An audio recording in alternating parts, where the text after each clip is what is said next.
Listo, pastor, adelante. Gracias Samuel.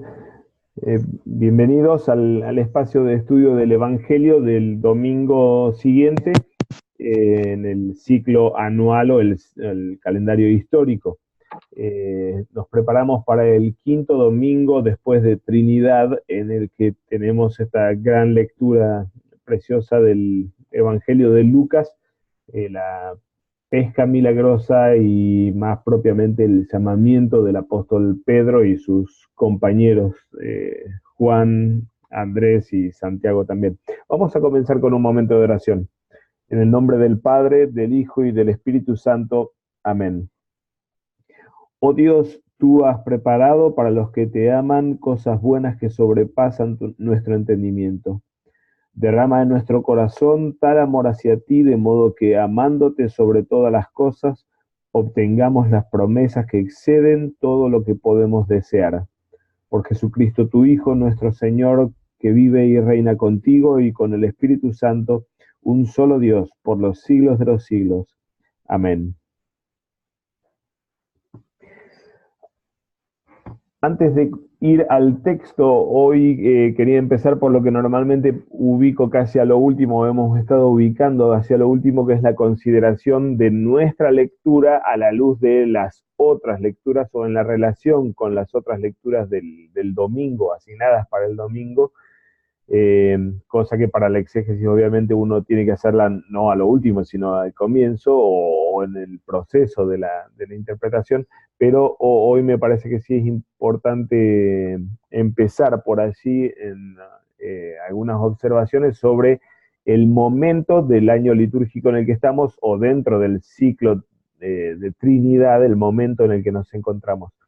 El liturgista ya clásico, Luther Reed, escribe en su manual de liturgia luterana o identifica 4 etapas en el periodo de Trinidad. Él distingue algo u organiza estas etapas algo diferente de lo que lo habíamos visto anteriormente con otros autores más contemporáneos, pero él lo distingue de esta forma o distingue estas 4 etapas. Una primera que estamos terminando precisamente en este domingo próximo, con el quinto domingo después de Trinidad, que habla acerca del llamamiento del reino de gracia. En la obra de Cristo y la entrega del Espíritu Santo abre el reino de gracia a través de la obra del Espíritu Santo, y esta primera etapa de Trinidad entonces se concentra en torno al tema del llamamiento a ese reino.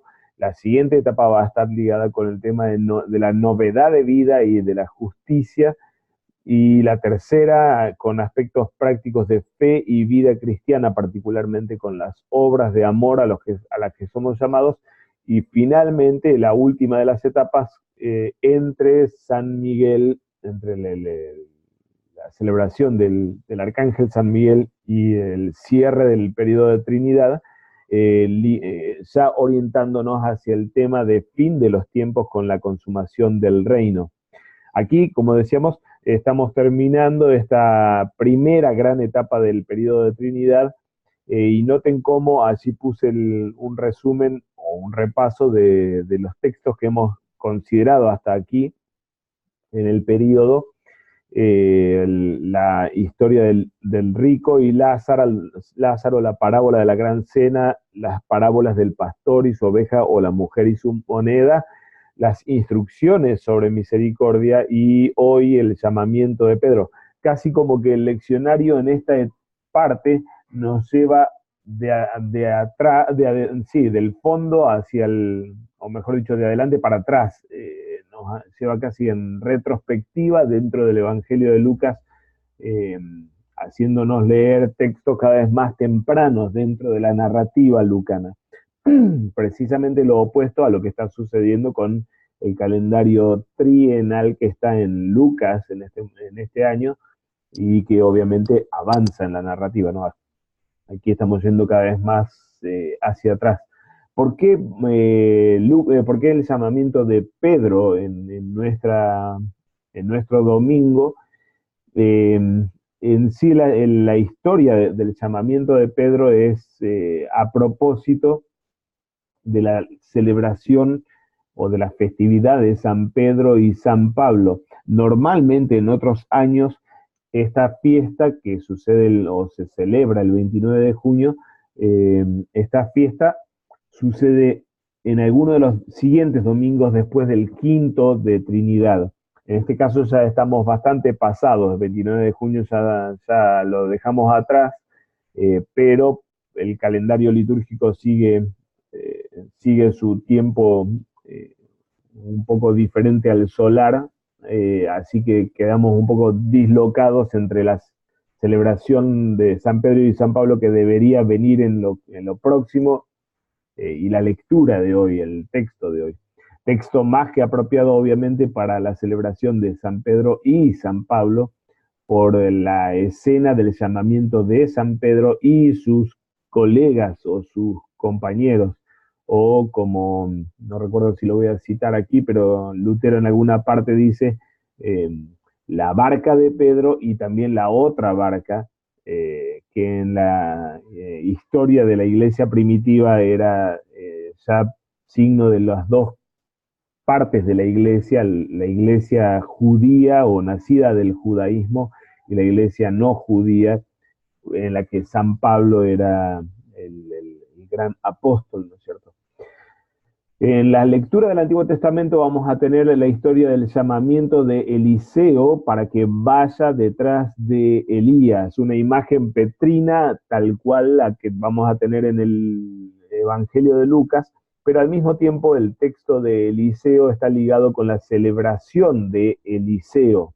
El 20 de junio, es decir, el sábado va a ser la festividad de Eliseo, en torno a la figura del profeta Eliseo. Así que la lectura de su llamamiento no solamente tiene una conexión directa con Lucas 5, con el Evangelio, sino también con la época en la que nos encontramos, ¿no? Al mismo tiempo, dentro de la narrativa de Lucas, que él llame a uno para que vaya detrás de él, sigue afirmando con esto Jesús sigue afirmando su figura profética como Elías, ya anunciada y declarada en el capítulo 4, en la predicación en la sinagoga de Nazaret, cuando él se identifica con la tradición especialmente de Elías y Eliseo, ¿no? El Salmo toca temas que podemos identificar fácilmente con la experiencia del apóstol Pedro en la hora de su llamamiento, el salmo que habla acerca de la mejor herencia que le tocó al salmista y cómo la cercanía de Yahvé produce abundancia y gozo, y esta certeza que confiesa el salmista expresando al Señor que Él le mostrará la senda de la vida. Toda esta imagen del camino obviamente está ligado con el ir detrás de, el acoluteo en el texto griego, el seguirlo del discipulado. Las epístolas tenemos dos textos alternativos, 1 Corintios 1 y 1 Pedro 3, grandes textos, ambos justamente representando a los dos apóstoles que estamos a punto de celebrar supuestamente, pero que en realidad ya hemos celebrado en este año, ¿no es cierto?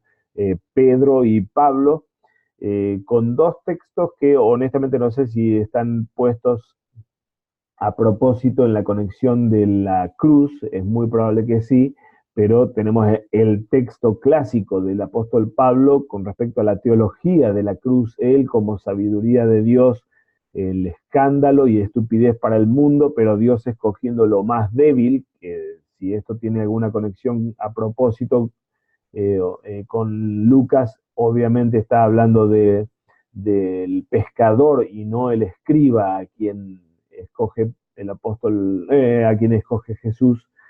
Pero sea como sea, tenemos aquí en 1 Corintios el texto clásico para la teología de la cruz, directamente ligada con el tema del que habla 1 Pedro 3, el llamamiento a la paciencia en los padecimientos, Pedro orientando la mirada de la iglesia hacia el fin de los tiempos y haciendo referencia al apóstol Pablo, a su compañero testigo de la misma paciencia de la cruz para salvación.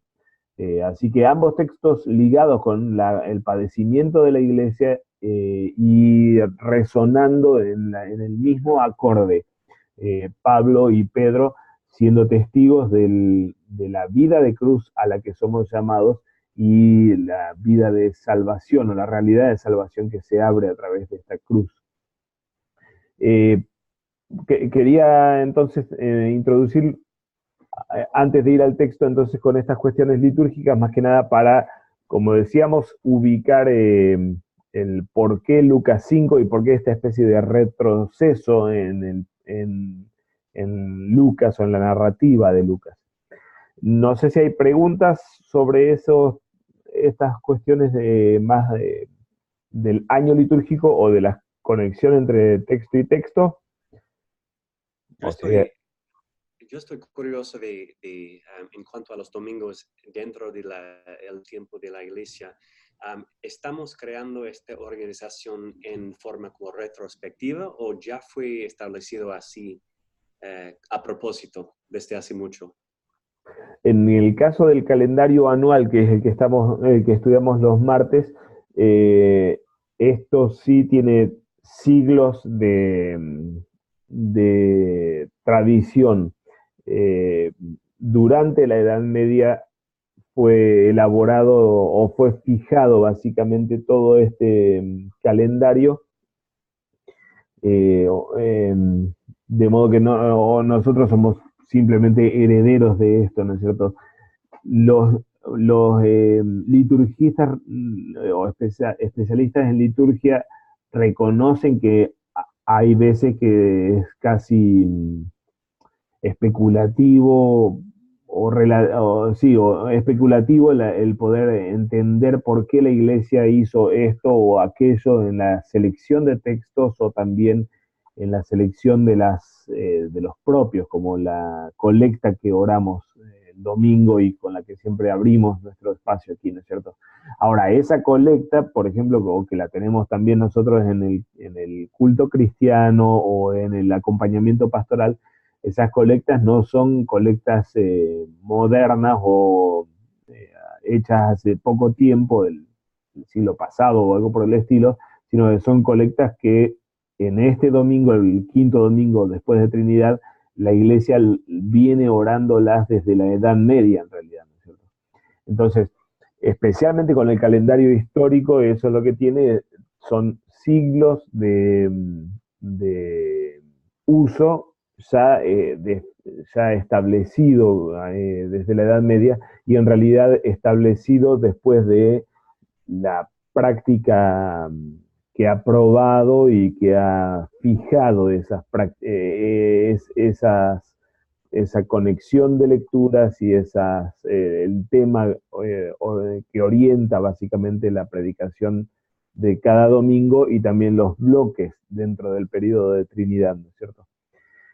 Entonces, no es que es ahora a posteriori que, obviamente que yo al no ser liturgista no soy autoridad para estar inventándolo a esto, pero tampoco los liturgistas modernos lo inventan, ¿no es cierto? Sino que normalmente se hereda la estructura, se ha heredado la estructura y la comprensión de la estructura o de los énfasis dentro de este periodo de la iglesia, y en muchos casos, como en todo, hay discusión o hay espacios de cierta incertidumbre, entonces es un poco especulativo la apreciación e interpretación de los liturgistas o que los liturgistas le dan a tal o cual época, ¿no? Este Luther Reed que mencioné aquí, que en alguna otra ocasión también lo he mencionado, el hombre recoge la tradición medieval realmente. El hombre fue liturgista norteamericano fines del siglo XIX, luterano, y una de las características de su aporte, junto con algunos otros liturgistas de fines del siglo XIX, luteranos norteamericanos, fue la pericia o el conocimiento que estos hombres tenían de la larga tradición litúrgica, ¿no? Entonces ellos lograron recuperar mucho de esto para el luteranismo norteamericano, que había de hecho cortado en sus inicios, comienzos del siglo XIX, no el luteranismo de Missouri precisamente, sino el luteranismo que se ubicó en la costa occidental de Estados Unidos, había cortado bastante los lazos con la tradición doctrinal, con las confesiones y también litúrgicas. Estos hombres eran segunda, tercera generación de aquellos luteranos y recuperaron mucho de esa tradición antigua de la Reforma y medieval también, ¿no es cierto? No sé si responde Paul. Sí, sí, eso es perfecto. Muchas gracias. Estaba especialmente pensando en las divisiones de, como ya dijiste, sobre como el primer al quinto domingo en la Trinidad se trata del llamamiento. Todo esto, yo estaba preguntándome sobre eso, pero sí. sí. En Missouri hoy día hay excelentes liturgistas y ellos no todos retoman esta misma comprensión. Quizá esta comprensión es la que refleja especialmente toda la herencia, como digo, que se remonta hasta la Edad Media misma en el leccionario anual, ¿no? En este leccionario histórico. Ahora sí vamos al texto de Lucas, Lucas capítulo 5, versículo 1 hasta el 11. Vamos con la lectura del texto y traducción. Egeneto de ento ton ochlon epikeistai auto kayakue inton logon tu ceu. Noten la estructura aquí un poco extraña, tal vez uno podría decir, pero es bastante característica en Lucas y característica en el Antiguo Testamento, en la Septuaginta, en el texto griego de la Septuaginta, ginomai, egeneto, en el imperfecto, ento y el infinitivo. Literalmente sería, y sucedió que en el apilarse y oír, noten los dos infinitivos que tenemos aquí, en el apilarse y oír, o en el, pero en mejor castellano debemos traducirlo como, y sucedió que cuando el pueblo se agrupó, se agolpó, epikeimai keimai es reposar, epikeimai es reposar encima de él. Es como que la gente estaba apoyada o pisoteándolo a él directamente, o venían obviamente no lo estaban pisoteando, pero lo estaban presionando, el segundo infinitivo ahora nos corta un poquito la idea para ponernos algo así como para qué estaban así, pero da continuidad al uso del infinitivo entonces en el ginomai, ento y el infinitivo. Y sucedió que en el agolparse o presionar sobre él la multitud y oír la palabra de Dios,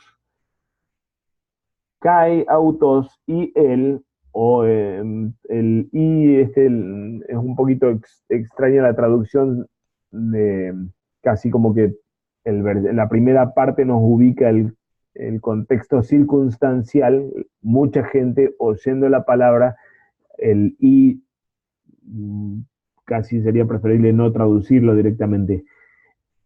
No, perdón, está bien traducirlo. Y él estaba en gestos, esto es participio perfecto de histemi, estar parado, y él estaba de pie o estaba parado, paraten limen Genezaret, al costado del lago de Genezaret, kai eiden dio ploia gestota paraten limen. Y vio él, esto es auristo de Jorao, y vio él dos barcas que también estaban apoyadas o reposadas parat en limen, al costado del lago. La indicación esta de estar parada al costado del lago de las barcas refleja el hecho de que eh, no estaban en el lago, sino estaban fuera, no estaban flotando, digamos, ¿no es cierto? Estaban sobre la orilla. Y la siguiente explicación o la siguiente frase del versículo 2 nos va a explicar de qué se trataba esto o por qué es que no estaban flotando en el agua. Hoy de Jalieis, perdón, Jalieus es pescador, y esto es plural, eh, los pescadores apauton apobantes eplinon tadictia. Los pescadores estaban limpiando eplinon, perfecto, es perfecto de plino, de limpiar, lavar, estaban limpiando las redes. Y aquí omitimos la frase preposicional apo más el participio en aoristo de apobaino. Apobaino es salir afuera o dar un paso afuera y salir afuera de ellos, apautón, de las barcas, lógicamente, ¿no es cierto? Pues los pescadores estaban fuera de ellas, limpiando o habiendo salido de ellas, estaban limpiando las redes. Arthur Chast indica que esta expresión aquí, el acuo ton logon tu seu, el oír o la escucha de la palabra de Dios, es una forma, luego se transforma en una forma técnica de escribir o de caracterizar a un catecúmeno. Particularmente Hipólito de Roma toma esta expresión y según Arthur Chast hay una especie de herencia del Evangelio de Lucas, o que empieza a suceder ya con el Evangelio de Lucas, de caracterizar a los discípulos, o a los catecúmenos, perdón, como aquellos que escuchan la palabra de Dios. Uno podría decir, bueno, pero cualquiera que se le predique la palabra de Dios va a escuchar la palabra de Dios. De todos modos, ahí en su comentario ya tiene una cita interesante de este Hipólito, que indica que aquellos candidatos para el bautismo que eran anotados en el siglo tercero, cuarto, pero esta es una práctica que se remonta al siglo II, aquellos candidatos que eran anotados para el bautismo, a ellos había que hacerles oír la palabra de Dios en el sentido catequético de la lectura y la explicación de la palabra o del texto, ¿no es cierto? Jesús obviamente está predicando aquí a las multitudes, a una gran multitud que lo presiona al punto de que tiene que hacer lo que va a indicar el próximo versículo, pero de todos modos sí ya tenemos esta escenografía de él como maestro sentado enseñando a las multitudes, ¿no es cierto? El lago de Genesaret o de Genesaret es el mismo de Galilea, recordamos, el nombre, este es uno de los nombres que se le daba, especialmente dependiendo de desde dónde se entraba al mismo lago. A veces se llamaba Mar de Galilea, al norte de Israel, pero a veces se lo llamaba, a veces se lo llamaba el lago de Tiberías o de Tiberíades, si uno venía desde el sudoeste, y en este caso se trata de la designación propia para quien entra al lago desde la región de Genesaret, o desde la llanura de Genesaret. Versículo 3. En vaz de eisgenton ploion, joen símonos, erotes en auton apotesges panagagein oligon. Habiéndose subido en vaino, tuvimos anteriormente el verbo apovaino, salir o dar un paso para afuera del barco, ahora tenemos la acción contraria, dando un paso para adentro.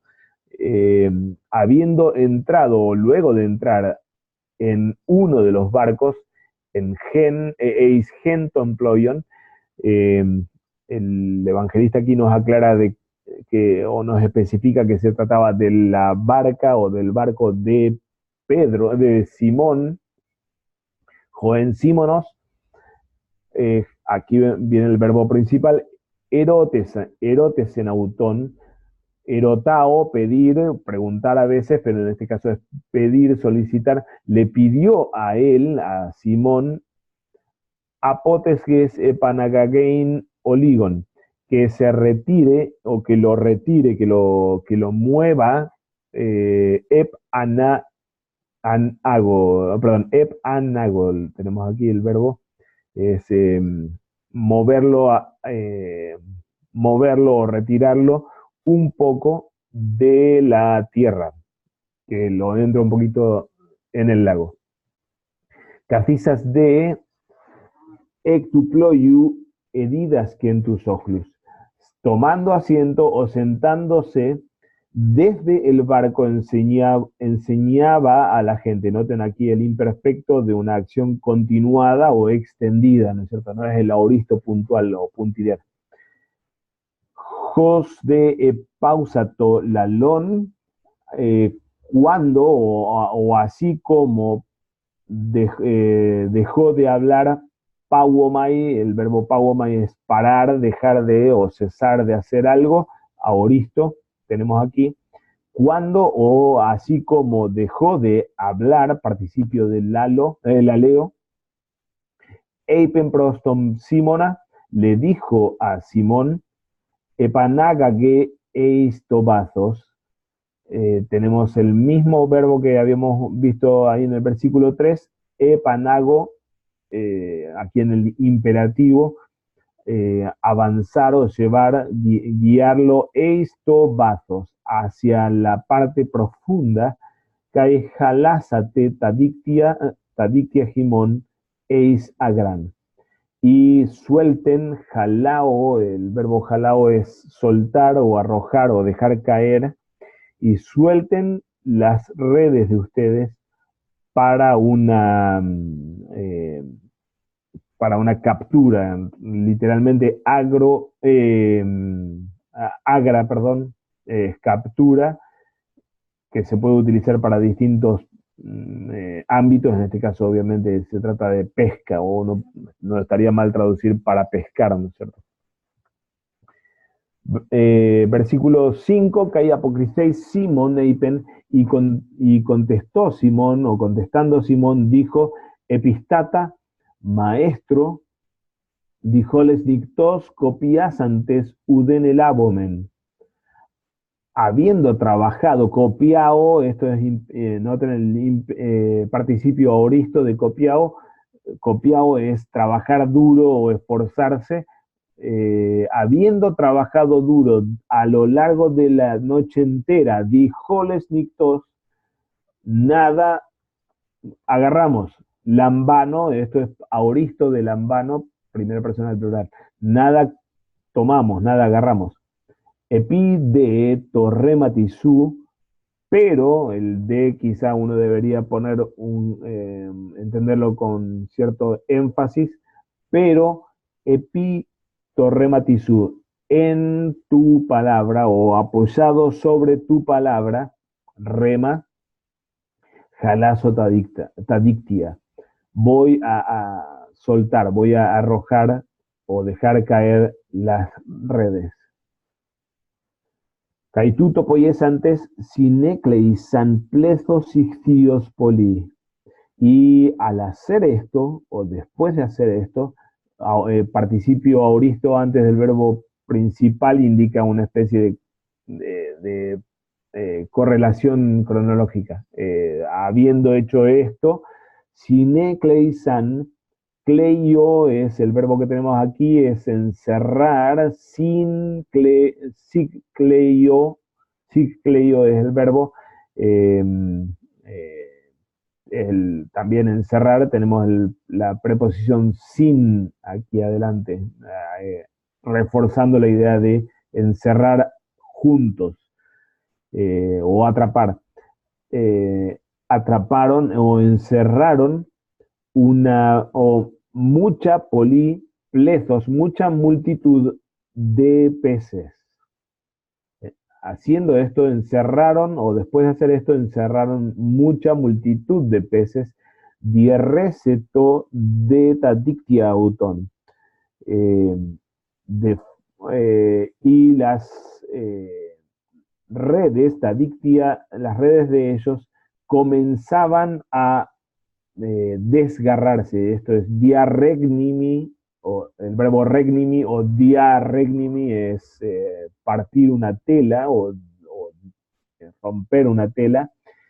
Eh, y esto es el imperfecto de diarregnimi, lo que indica que, o lo que uno debería entenderlo como un imperfecto ingresivo, o que empezaban a partirse o a desgarrarse las redes de ellos, por causa de la gran de la gran pesca, perdón. Versículo 7, cae cateneus santois metojois, y cataneuo es hacer señas generalmente con la cabeza. Si mal no recuerdo, lo vamos a tener en algunas instancias en el segundo tomo de Lucas, en Hechos, el uso de este mismo verbo, hacer señales con la cabeza a alguien, o alguna seña. Y le hicieron señas a los metojos, viene del verbo met-ejo, tener algo junto, y funciona aquí como un término técnico para socio o para los asociados, ¿no es cierto? Le hicieron señas a los socios o a los compañeros en tojeteroploio, en la otra barca. Tú el zontas silabeista y autois. Aquí el genitivo, artículo definido en genitivo, funciona con el infinitivo, el verbo en infinitivo, lo que marca propósito. Para lambano es el verbo, esto es infinitivo presente, para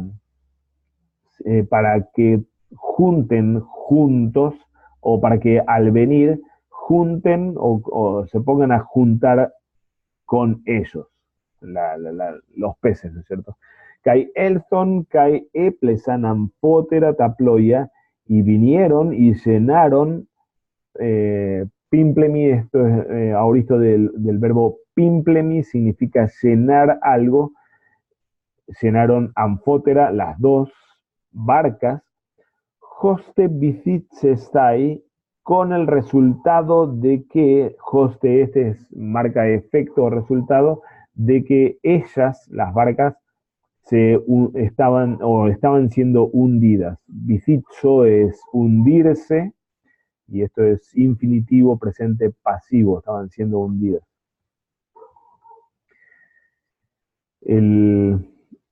Nótenlo, casi, no he exagerado, pero sí enfático, de la multitud que está indicando Lucas aquí, el narrador, con el plethos polii. No es una multitud de peces, sino mucha multitud de peces. Obviamente una imagen creacional, como la que podemos pensar en Génesis 1, Dios creando y creando una gran multitud de vida, y aquí sucediendo precisamente lo mismo en el milagro que el Señor produce. Versículo 8, y donde Simón Petros, al ver, participio, al ver Simón Pedro, prosepesen tois gonasin Jesús, se cayó, se postró, prospipto, pipto es caer y prospipto es hacia un lugar, ¿no es cierto? Se cayó o se arrojó, se postró, tois gonasin Jesús. La frase aquí es realmente un poco extraña. Literalmente sería: se arrojó con las rodillas o sobre las rodillas sobre sus propias rodillas, en teoría, o sobre las rodillas de Jesús, noten el genitivo de Jesús. Se arrojó sobre las rodillas de Jesús. Algunos manuscritos luchan o lidian con esto, intentando modificar, reemplazando rodillas por pies, toisposin, lo que sería más normal en la narrativa bíblica, se arrojó a los pies de Jesús y no a las rodillas de Jesús. O alguno entiende la forma genitiva como una forma posible para el dativo de lo que daría la traducción de se arrojó, se arrodilló, se postró, se tiró sobre sus rodillas, las de Pedro, delante de Jesús. Sea como sea, el texto más fuerte es este. Ahora, me pregunto yo si no se tratará de lo extraño de la expresión de Lucas aquí, diferente a todas las otras, no se refiere al hecho de que Jesús está en la barca, probablemente sentado todavía, no lo sabemos, tal vez sí está sentado y Pedro se arroja a las rodillas o sobre las rodillas de Jesús realmente, no a los pies de Jesús como sucede en tantos otros pasajes cuando Jesús está parado en tierra, ¿no es cierto? Muy bien, pero como digo, sea como sea, es básicamente la misma situación de humillación o de adoración delante de Cristo y en reconocimiento de su divinidad, sean las rodillas de quien sean. Pedro hace esto diciendo, exelte apemu, vete, exerjomai, exerjomai, esto es imperativo auristo de exerjomai, vete de mí, apemu, jotianerja martolose y mí, porque varón pecador soy, Kyrie, Señor. Zambos peries genauton, espanto o asombro, zambos, pues un asombro se había apoderado, ejo es tener, agarrar, y periejo es rodear. Podríamos traducir como apoderado de alguien, ¿no es cierto? Pues lo había rodeado, lo había abrazado. Pues un asombro lo había abrazado, permítanme ponerlo de esta forma, a él, a Pedro, caipantas, nominativo aquí también, y a todos los que con él estaban, tus sinautó. Epite agratonixton, ixion, jonsinerabon. Aquí el epi más dativo es de causa. ¿Por qué les había agarrado semejante asombro? Era por causa de la captura de peces que habían tenido, habían atrapado, sin lambano aquí otra vez. Homoios de Jacob Caioanen, Juyus Zebedayu. De la misma forma también a Jacob y a Juan, hijos de Zebedeo, Joiesan Koinoitos Simoni, los cuales eran koinos, común o participante u otra expresión para socio de Simón. Es probable que se refiera a este último sentido de sociedad en la tarea y en la empresa de pesca. Es la primera vez que se utiliza el nombre completo y noten que pese a que estamos aquí en el comienzo de la narrativa de Lucas, Lucas utiliza el nombre completo no de Simón solamente aquí, sino de Simón Pedro, el nombre que el Señor le daría más adelante. Pero Lucas se refiere ahora temprano a él con este nombre completo, el nombre oficial, y el nombre con el que la iglesia después lo conocería como apóstol de la iglesia judía y de la iglesia madre de la iglesia primitiva. Posiblemente los comentaristas calculan que se trata de una referencia a su nombre apostólico completo para dar gravedad a lo que está sucediendo y algo así como ya marcar que se trata no de cualquiera, no de un pescador, sino el que está hablando aquí es nada menos que el que va a ser el apóstol de la iglesia madre, ¿no? Eh, la reacción de Simón es una reacción que resuena a la de Isaías. Recordaremos de la visión del templo o del Señor en el cielo en Isaías 6, la reacción ante el milagro y el portento que el Señor Jesús realiza lo lleva a su pecado y a la confesión de su pecado. Y el concepto de asombro o espanto también habla justamente de esto, del reconocimiento de que está delante de Dios mismo, de este que es Dios o que es Señor. El nombre Kyrie que le da Pedro también va en la misma línea. Versículo 10 todavía, que eipen proston Simón ajo Jesús, y le dijo a Simón, Jesús, oye, Jesús le dijo a Simón, me fobu apotunin antropus ese sogrón, perdón. Y le dijo Jesús le dijo a Simón, no temas, imperativo de fobeo, desde ahora, apotunin, serás ese, aquí tenemos el futuro de Amy, sogron antropus, serás cazador o pescador de hombres o para hombres, cazarás hombres. El participio sogron aquí está formado por el mismo verbo o la forma verbal agro que hemos visto anteriormente con agra, la caza, la captura, a lo que se le antepone el adjetivo zoos, viviente. Cazarás o serás un cazador de vivientes hombres o de hombres vivientes.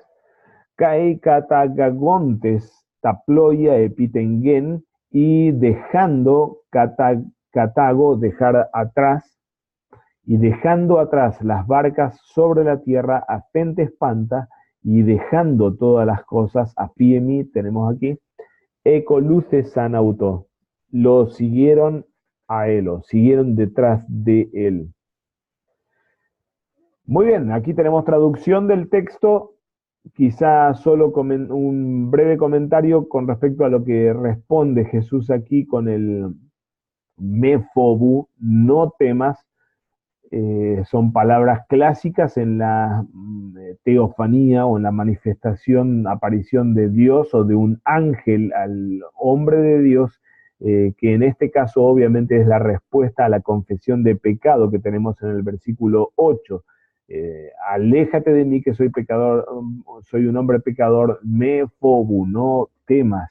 Esta palabra es afirmada por Lutero entendida por Lutero como absolución de los pecados de Simón, en la misma línea también en la que sucede con Isaías, así en el Antiguo Testamento, de modo que tenemos aquí absolución seguida del llamamiento apostólico o de la descripción de la tarea apostólica bajo la imagen del pescador de hombres.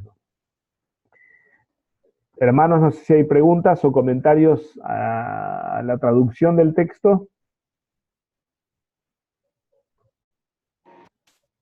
Sí, pastor, esta parte la que mencionaba el temor de cómo tenemos en el catecismo debemos temer y amar a Dios en la explicación de los mandamientos. Un diferente énfasis, o más bien un diferente concepto a este otro que menciona usted, ese temor al, a lo que, por ejemplo, el saludo del ángel a María, el acercamiento de algo divino o angelical hacia los hombres, da una respuesta de este temor, pero es el reconocimiento de la presencia de lo sagrado.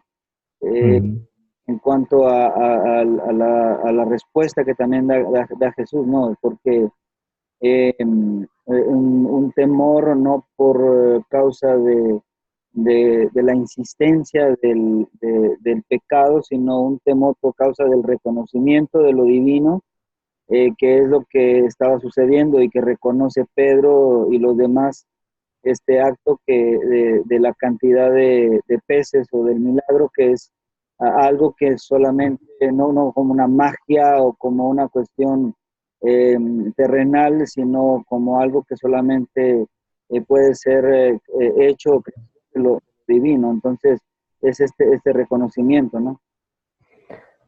Sí, yo creo que uno no debería aquí como separar los factores o aislar los conceptos, ni en la reacción de Pedro, que es una reacción característica de lo que o un autor clásico del siglo también XIX, Rudolf Otto, siglo XIX y XX, comienzo del XX, Rudolf Otto con su libro Lo Sagrado, él describe justamente,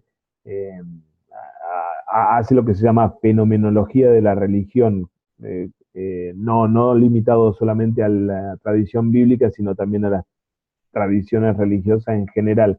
Y él describe cómo en todas las religiones tenemos esta experiencia de lo sagrado en términos de temor, terror o pavor o espanto ante lo que él llama lo luminoso, que es un concepto inventado por ese Rudolf Otto. Eso luminoso es la presencia divina que eh, eh, expone lo tremendo de estar delante de ella.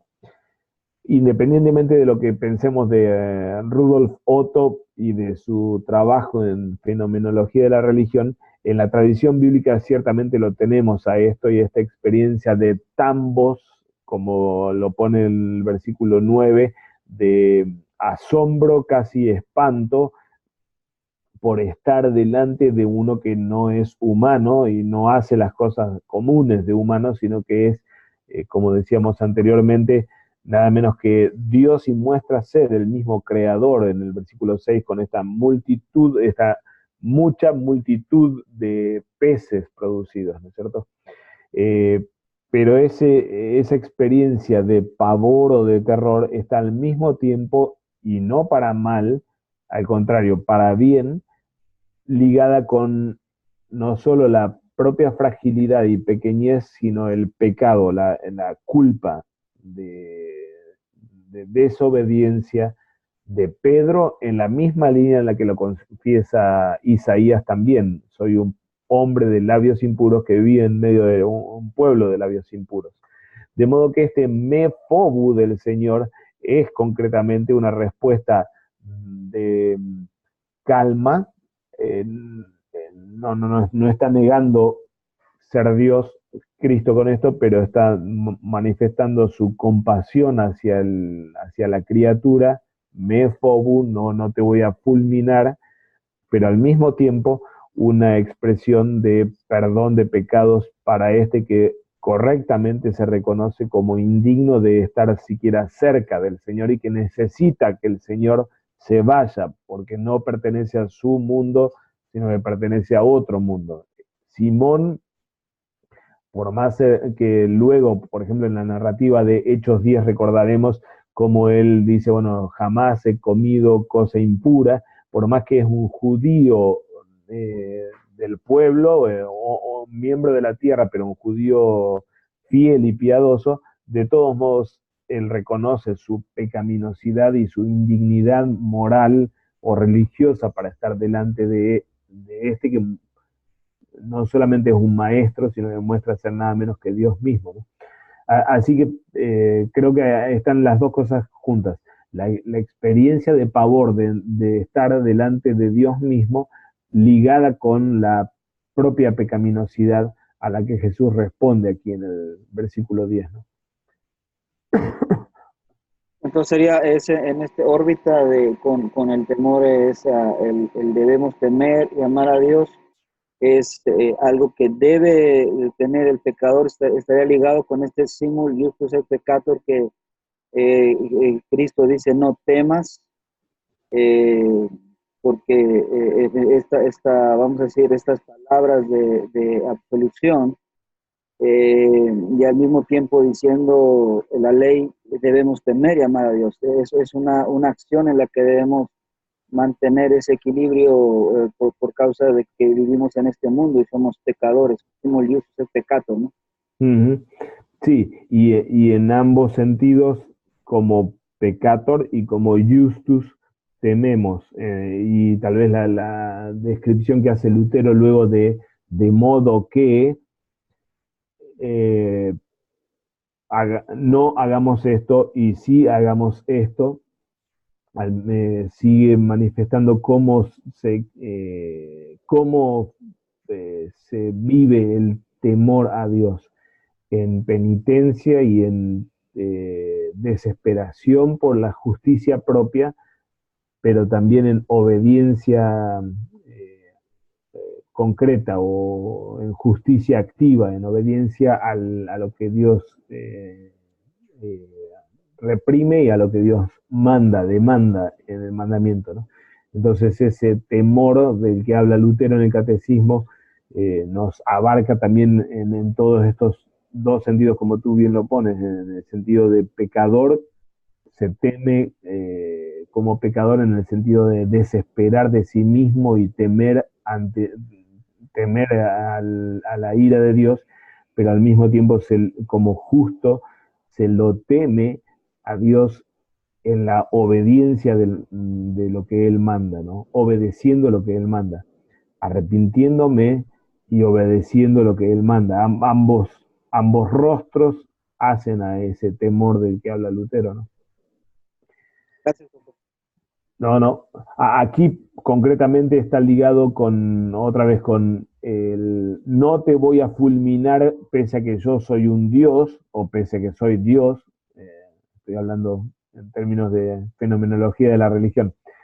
No te voy a fulminar pese a que soy Dios y al mismo tiempo no temas en el sentido de perdono tus pecados. El me phobu es la absolución que Jesús pronuncia sobre el pecador Simón.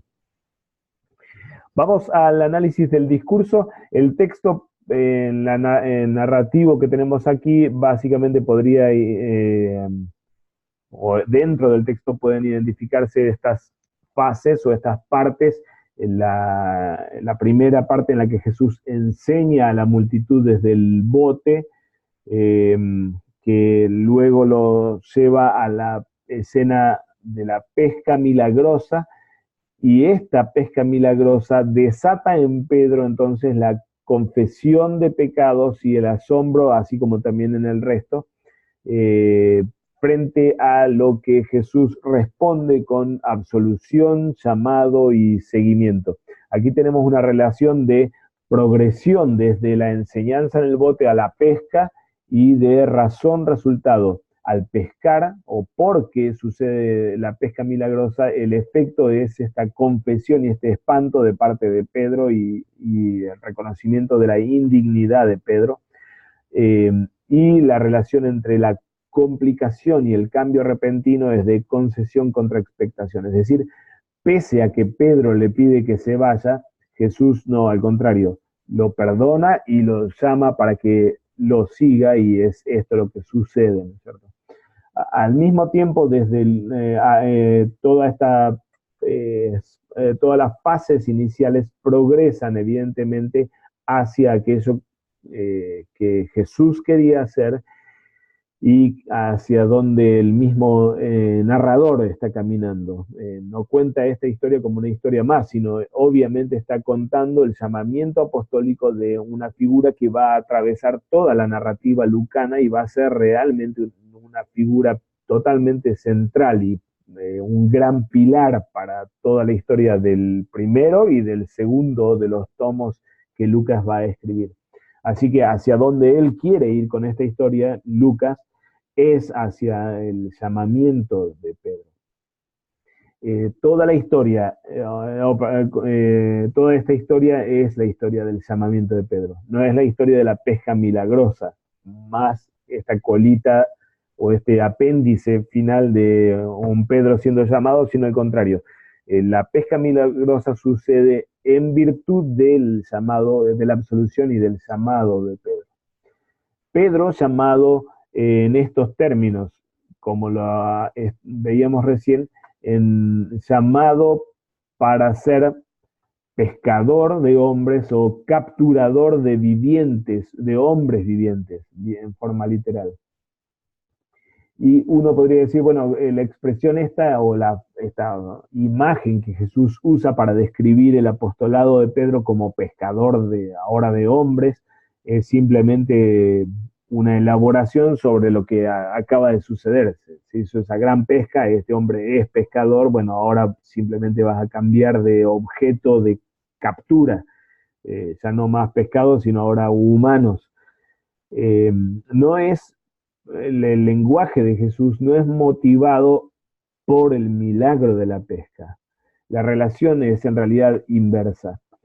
El milagro de la pesca sucede porque Pedro iba a ser llamado a partir de ese episodio y en virtud del oficio anunciado por los profetas ya en el Antiguo Testamento. Tenemos quizá dos textos que son fundamentales allí en el Antiguo Testamento que nos permiten entender por qué Jesús lo llama a Pedro como pescador de hombres y qué lugar dentro de la historia de la salvación ya anunciada por los profetas está ocupando el apostolado. Jeremías capítulo 16, acá tenemos un extracto del texto, reza como sigue: por tanto, yo os arrojaré de esta tierra a una tierra que ni vosotros ni vuestros padres habéis conocido. Yahvé hablándole condena o pronunciando su condena sobre Jerusalén y sobre la ciudad, no, sobre los judíos. No obstante, vienen días, dice Jehová, en que no se dirá más: vive Jehová que hizo subir a los hijos de Israel de tierra de Egipto, sino: vive Jehová que hizo subir a los hijos de Israel de la tierra del norte y de todas las tierras a donde los había arrojado. Nos ubicamos temporalmente. Jeremías es profeta antes de la caída de Jerusalén, advierte sobre lo que va a venir sobre Israel por la rebeldía, y va a caer Jerusalén, va a caer el templo y Dios va a desparramar en el exilio a todo el pueblo. Es aquí una instancia más en la que Jeremías anuncia que va a suceder esto, pero ahora está anunciando también el recogimiento o la restauración del Israel escatológico. Jehová no va a ser recordado solamente en relación a Egipto, a la salida de Egipto, sino ahora a la restauración del Israel después del exilio en el que había quedado desparramado por todas las naciones. Pues yo los volveré a su tierra, la cual di a sus padres. Yo envío muchos pescadores, dice Jehová, y los pescarán, y después enviaré muchos cazadores y los cazarán por todo monte, por todo collado y por las cavernas de los peñascos. El oficio apostólico al que lo está llamando Jesús a Pedro es del que habló el profeta Jeremías, de aquellos que serían enviados como pescadores para pescar al pueblo de Dios de los lugares donde habían quedado desparramados. No solamente judíos o israelitas en el exilio, cosa que lo vamos a ver en la narrativa de Hechos especialmente, como en su recorrido por el mundo mediterráneo los vemos a los apóstoles recogiendo desde la sinagoga judía al pueblo de Dios en torno al Evangelio, sino la humanidad entera, ahora hecha parte del nuevo Israel, pescados por estos pescadores escatológicos o pescadores de los últimos tiempos para la restauración del pueblo de Dios o para la restauración de Israel.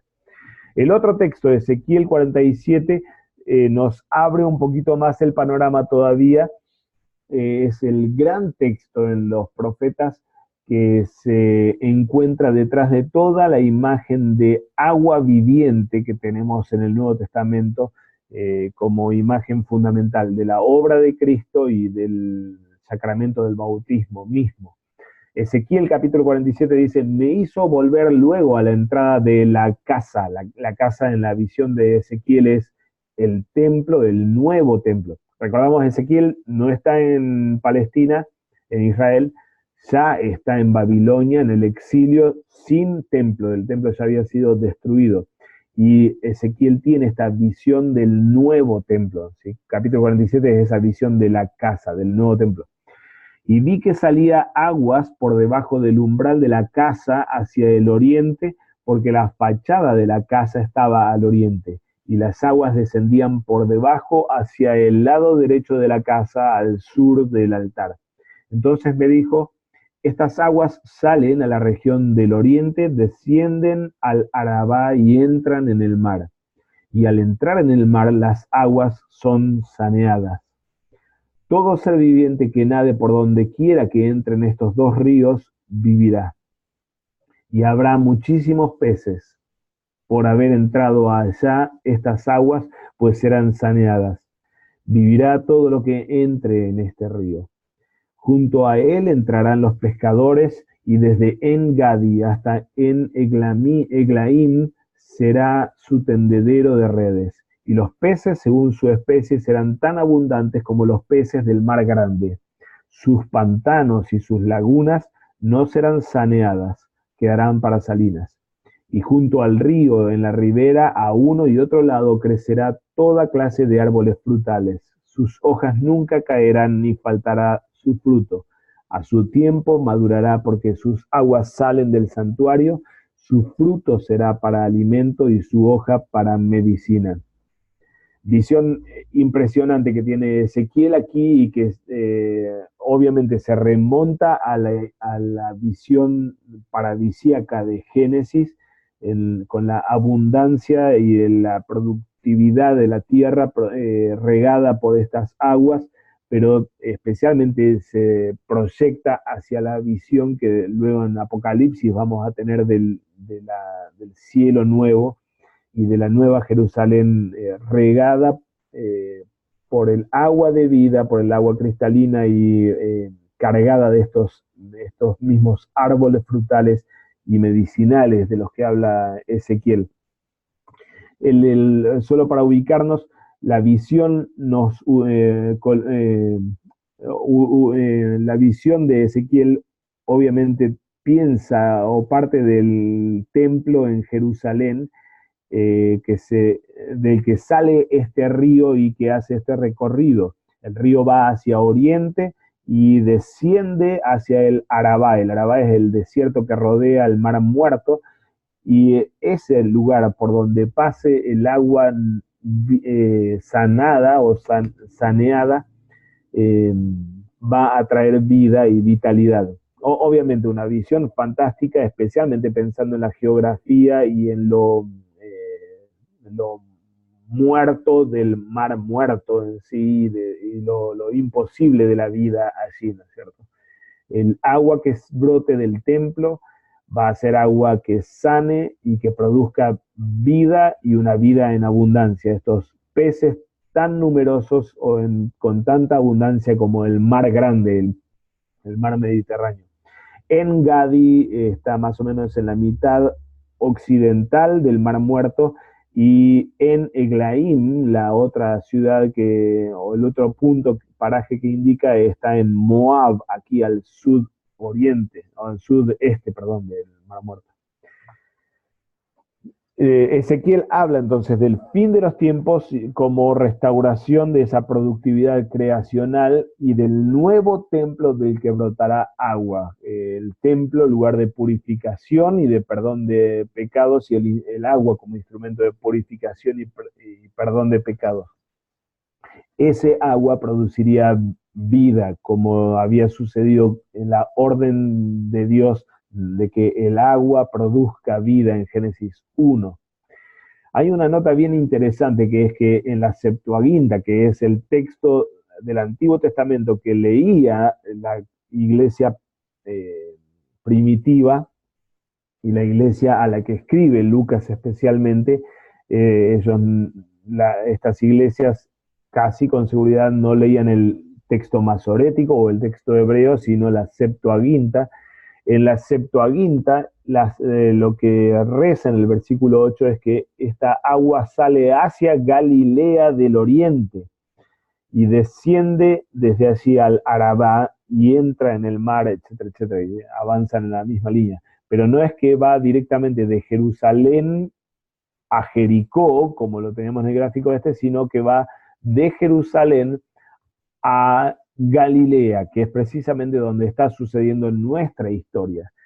Y desde allí el agua brota para vida, regando y vivificando lo que estaba muerto, produciendo toda esta productividad extrema. Personalmente creo que nuestro texto Lucas 5 funciona junto con tantos otros en el Nuevo Testamento, especialmente textos juaninos, pero nuestro texto funciona como cumplimiento de esta gran profecía. El templo está aquí, Cristo mismo, el lugar de la presencia y de la reconciliación para el pecador está aquí presente, enseñando sobre la barca de Pedro, y con él ha llegado el fin de los tiempos.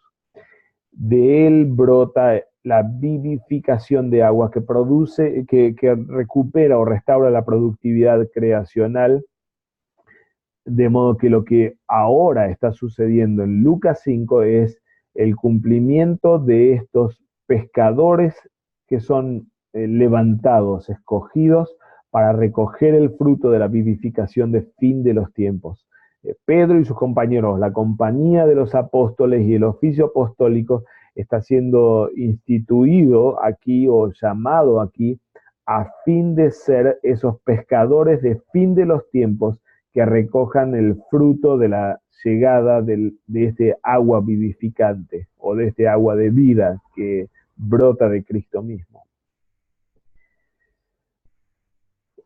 En la misma línea con lo que estoy diciendo, tenemos la mayoría de los comentaristas clásicos o históricos. Lutero tiene una elaboración de la imagen marítima y de la imagen de la barca muy, muy preciosa realmente en torno a nuestro texto. Dice Lutero: nos hemos refugiado en la red de la iglesia. Nosotros somos la multitud que presiona sobre Cristo para oír la palabra de Dios. Fuimos sacados del mar del mundo cuando el Señor se volvió mi luz y mi salvación. Esto sucedió primero por medio del bautismo y también sucede en la Santa Comunión. Hemos de dejarlo todo y seguirlo a Él. El Santo Evangelio es un mensaje verdaderamente gozoso. Puede que la tormenta brame en nuestro derredor. Sufrimientos físicos, guerra, debilidad humana, una voluntad rebelde, todo esto rodea al reino de Dios. Todos los esfuerzos humanos parecen lograr poca cosa, pero Cristo habita en su iglesia. Por la fe nos aventuramos a meternos bien en lo profundo. Cristo llenará las redes de la iglesia. Pareciera que la iglesia se esfuerza en vano, pero en realidad, y de un modo incomprensible a los sentidos, un gran cardumen de peces es atrapado. Lutero condensa aquí toda la imagen, tanto de nuestra redención como también de la misión a la que somos llamados como iglesia y del consuelo que la iglesia ha de hallar en este texto tan precioso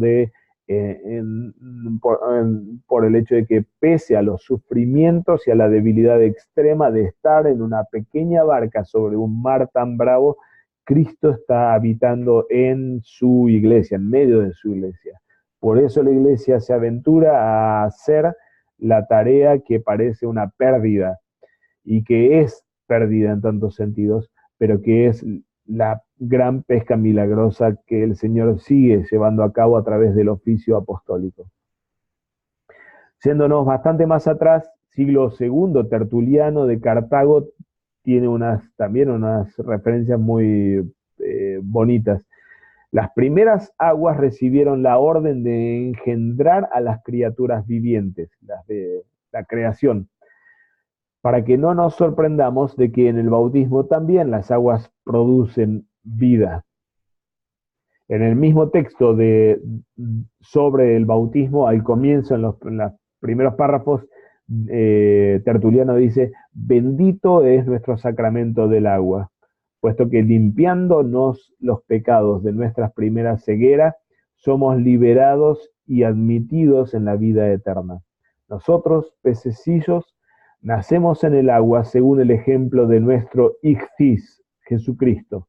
Ichthys, el término Ichthys lo hemos tenido en el texto y significa pez, pero recordamos, el acróstico utilizado por la iglesia primitiva para Jesús Christos, Jesús el Cristo, Theou Huios, de Dios el Hijo, Kai Soter, y Salvador. Así que Tertuliano entonces estaba diciendo: nosotros pececillos nacemos en el agua según el ejemplo de nuestro Ichthys Jesucristo, y no tenemos seguridad de ninguna otra forma que permaneciendo constantemente en el agua. Se refiere obviamente al bautismo. Nacemos en el bautismo y es allí, en el bautismo, donde en las aguas de vida que brotan de Cristo, solamente donde tenemos seguridad o donde tenemos vitalidad para nosotros, en la permanencia en nuestro bautismo, el que habla Tertuliano. Hay una placa del siglo III, esta está en un museo en Roma, se lo conoce como Epitafio de Licinias. Noten la imagen dibujada, pero especialmente lo que dice del tal Licinias. Dice: Ichthys sonton, un pez del viviente. Este es genitivo, del viviente. Un pez que le pertenece al viviente o al vivificante. Así muere este Licinias. Ni sé quién es, tal vez se sabe quién es, pero yo no sé realmente quién es ese Licinias. Pero sea como sea, es este cristiano que muere en esta confesión tan preciosa de ser un pez del vivificante, del viviente, de Cristo. Muere en la certeza de hundirse en el mar de la muerte, habiendo nacido del agua bautismal, y en la certeza de que ese agua bautismal va a producir vida nuevamente en la resurrección de los muertos. Se hunde en el mar de la muerte en la certeza de su propia resurrección por causa del bautismo. Él es un pececillo de los que habla Tertuliano. Cirilo de Jerusalén, en su catequesis, en la previa al bautismo, pro catequesis, en el capítulo, en la parte quinta, dice: ustedes son peces atrapados en la red de la iglesia. Déjense tomar vivos, no intenten escapar. Es Jesús el que los tironea con su línea, no para matarlos, sino que matándolos para darles vida. Impresionante la imagen que Cirilo pone aquí, realmente, tanto de participar en la muerte de Cristo a fin de participar en su resurrección a partir del bautismo, como en línea con Romanos 6, como toda esta otra imagen de ser peces atrapados en la red de la iglesia, cosa que no suena muy simpático, menos hoy día para nuestra sociedad anti-eclesiástica, anti-religiosa y que piensa a la iglesia como una red que limita y que quita las libertades. Pero el consejo del pastor Cirilo es el consejo tan precioso de no intentar escapar, dejarse tomar vivos, porque este que nos tironea con su red no nos tironea a fin de destruirnos, sino a fin de, matando lo que tiene que morir, darnos verdadera vida en el agua bautismal. Y finalmente, Cipriano de Cartago abre un poquito más la imagen, no habla de nuestro texto puntualmente, pero él describe lo que era la iconografía en las iglesias antiguas. Y dice, la iglesia a la manera del paraíso contiene entre sus muros árboles cargados de frutos. Riega los árboles con 4 ríos, que son los 4 evangelios, por medio de los cuales dispensa la gracia del bautismo mediante una efusión celestial y saludable. Obviamente referencia a la historia de Génesis 2, del paraíso, regado por estos 4 ríos, que Cipriano lo entiende como referente a los evangelios, y que producen todos estos frutos cargados, o árboles cargados de frutos, de la imagen paradisíaca nuevamente de la que leíamos en Ezequiel. Notable que en una basílica en Roma, la Basílica de San Clemente, en la pila bautismal o arriba de la pila bautismal tenemos la cúpula a la que miraba el bautizado, la cúpula con el Cristo como el árbol de vida. Su cruz es el árbol de vida. De modo que el bautismo lo insertaba en esa misma realidad a fin de poder comer del fruto de vida eterna que es lo que venía después del sacramento del bautismo. El bautizado pasaba inmediatamente, el bautizado adulto, inmediatamente a comer del cuerpo y beber de la sangre de Cristo, el fruto del árbol de vida con el que Cristo mismo alimentaba al recién nacido en el bautismo. El bautizado salía del agua y miraba a la cúpula del baptisterio, veía en la cúpula del baptisterio la imagen en la que estaba siendo insertado el paraíso, del que ya podía comer y disfrutar el fruto de vida que iba a recibir ahora en el altar. Es de esto de lo que habla Cipriano de Cartago, de cómo la iglesia primitiva o la iglesia de los primeros siglos, la iglesia antigua, decoró su templo a fin de exponer y confesar qué es lo que realmente está sucediendo con el bautizado, con el que es capturado con la red de la iglesia para vida eterna. Estamos medio pasados de tiempo, tal vez termino algunos comentarios y abrimos a preguntas y más comentarios. Quizá más como orientaciones muy gruesas y muy generales para la predicación y la predicación del texto. El texto nos invita a la celebración o a celebrar la renovación del fin de los tiempos marcada por la institución del oficio apostólico aquí en el llamamiento de Pedro. Él es llamado a ser pescador o uno que captura humanos vivientes o humanos para la vida. Así que la iglesia en este texto y en este domingo, por la predicación de este evangelio, va a celebrar que este Cristo no solamente llamó a Pedro e hizo semejante milagro de tantos pescados, sino que abrió la renovación del fin de los tiempos esperada desde Ezequiel 47, Jeremías 16. Celebramos la predicación del Evangelio y la administración de los sacramentos, el agua vivificante que nos habilita para comer del árbol de la vida del que habla Ezequiel 47. Somos hechos estos pececitos, vivificados por el agua que sale del templo de Cristo, para poder disfrutar de semejante productividad traída por ese agua. En términos de ley y evangelio, uno podría pensar en la confrontación de nuestra pretensión de independentismo. Sin Cristo, como queremos vivir, como mi carne quiere vivir y como Pedro también pidió vivir. Al verlo a haciendo semejante obra de multiplicación y de vivificación en el milagro de la captura de tantos peces, Pedro pide que se le aleje, mejor vivir sin él, independiente. Pero obviamente sabemos que esto es muerte y es nuestra verdadera muerte.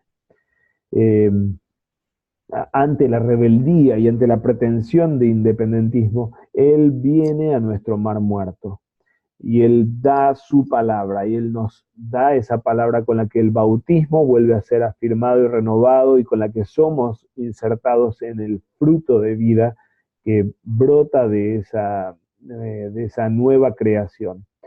La exhortación entonces en la predicación creo que podría ir en la misma línea a la que leíamos recién a quien era a Cirilo de Jerusalén. Déjense tomar vivos, no intenten escapar. El llamado a gozarse, el llamado a gozarnos como peces beneficiados de tal forma. Perdón, sí, tengo algo que rosa aquí. El llamado a gozarnos en el gran beneficio que tenemos en este Cristo acercado y haciendo la vivificación de nuestro mundo muerto, dejarnos tomar vivos y también echar nuestras redes como iglesia, seguir sirviendo y seguir entregando las vidas, embarcándonos a lo profundo del mar para dejar que las redes caigan epitorremati su, por causa de tu palabra o sobre la orden tuya, en base a tu palabra. La promesa de productividad ligada con el mandato divino a echar las redes con las que la iglesia toda es invitada y particularmente el oficio público es invitado a seguir echando las redes, como Lutero lo decía, incluso cuando parece inútil por el hecho de que se trata nada menos que de la gran pesca que Cristo mismo está llevando a cabo. Perdonen, hermanos, que ha sido más monólogo que nunca. Siempre es monólogo, pero hoy ha sido peor todavía. Pero había bastante para leer y comentar desde lo que los padres especialmente nos traían. Bien, no sé si tal vez hay comentarios o preguntas, apreciados colegas.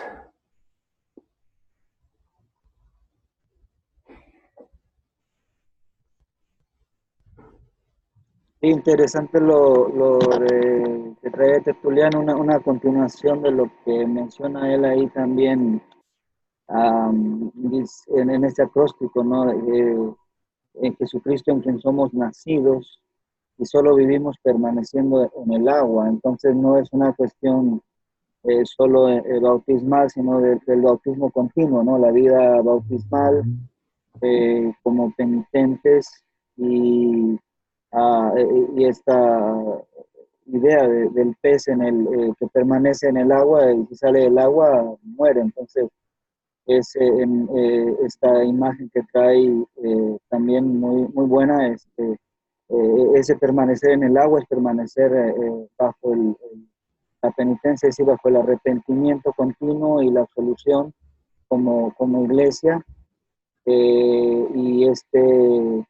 y llamado, ¿no? de Pedro a pescar hombres, que tiene que mucho es la tarea del pastor, ¿no? De tener siempre al penitente bajo esta bajo esta penitencia continua, ¿no? Es no solamente aquel que da al penitente la hostia. Se me queda muy grabado esta parte siempre que aprendí de cómo, como pastores, cuando estamos dando el cuerpo y la sangre de Cristo ahí en el altar, tenemos un gran compromiso como pastores bajo el ministerio que no nos pertenece por derecho, sino a Cristo, de no solamente como pastores de púlpito y de altar, sino continuamente en la vida de la persona somos responsables ahora por su vida continua bajo este ministerio de confesión y arrepentimiento diario en su vida, ¿no? Entonces, lo estamos teniendo que permanezcan bajo el agua. Y es un texto muy bautismal, ¿no? Lo que hoy estamos viendo, esta idea de Cristo en el agua, del pescador, es muy bautismal. Tal cual, tal cual. La conexión que el Antiguo Testamento tiene, o el aporte especialmente de toda esta imagen de pescador de hombres ligada con la función de fin de los tiempos y con la restauración de la productividad creacional o del comienzo de la creación, eh,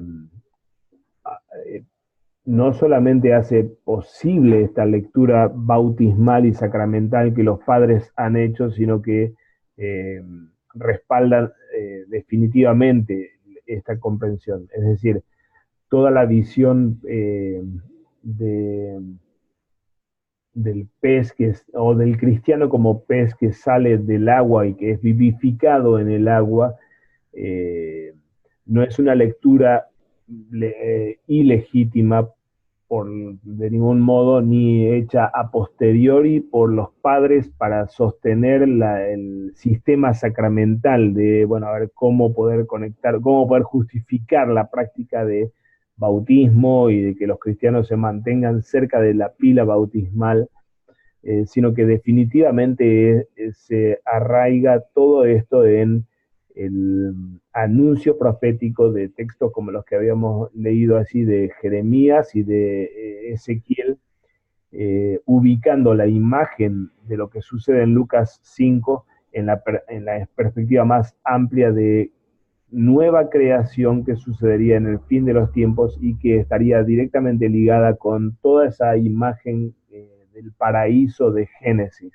en la que el agua es el instrumento con el que Dios vivifica y produce la gran creación abundante y con la que riega la tierra de forma que el efecto es la abundancia de frutos como la del paraíso, así en Génesis 2 y para el otro lado en Apocalipsis también, ¿no es cierto? En el medio estamos nosotros, ya disfrutando de esa restauración de la creación en forma anticipada a lo que va a ser el paraíso o la nueva Jerusalén, ¿no?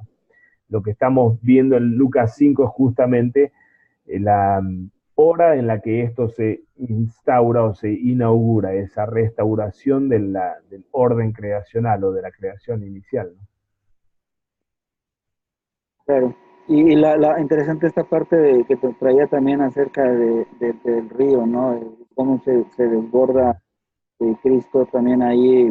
Importante esto de la consagración de las aguas que hacen su bautismo, cómo marca el inicio de todo esto que también va a traer, ¿no?